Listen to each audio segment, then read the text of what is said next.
تراویح کی دعا بھی سماعت فرما لیتے ہیں. جیسے ہی ہم 2 رکعت کے پڑھیں اس کے بعد 2 رکعت اور پڑھیں گے تو 4 رکعت کے بعد اس دعا کو ہم نے پڑھنا ہے. وہ کیا ہے؟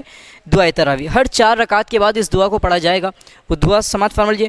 سبحان ذی الملک والملکوت سبحان ذی العزت والعظمت والہیبت والقدرت والکبریاء والجبروت سبحان الملک الحی الذی لا ینام ولا یموت سبوح قدوس ربنا ورب الملائکۃ والروح اللہم اجرنا من النار یا مجیر یا مجیر یا مجیر. ترجمہ سماعت فرمائے. پاک ہے حکومت اور اقتدار والا، پاک ہے عزت اور عظمت، ہیبت اور قدرت اور بڑائی اور دبدبے والا، پاک ہے وہ زندہ اور جاوید بادشاہ جو سوتا ہے نہ کبھی اس کے لیے فنا ہے. نہایت پاک اور برتر عیوب سے پاک ہے ہمارا پروردگار اور فرشتوں کا پروردگار.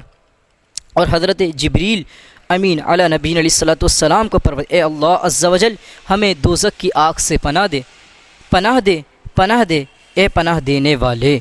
اللہ تبارک و تعالی ہم سب کو اس ماہ مبارک کی صحیح عظمت اور برکتوں سے لطف اندوز ہونے کی توفیق عطا فرمائے اور کثرت کے ساتھ عبادت کی توفیق عطا فرمائے.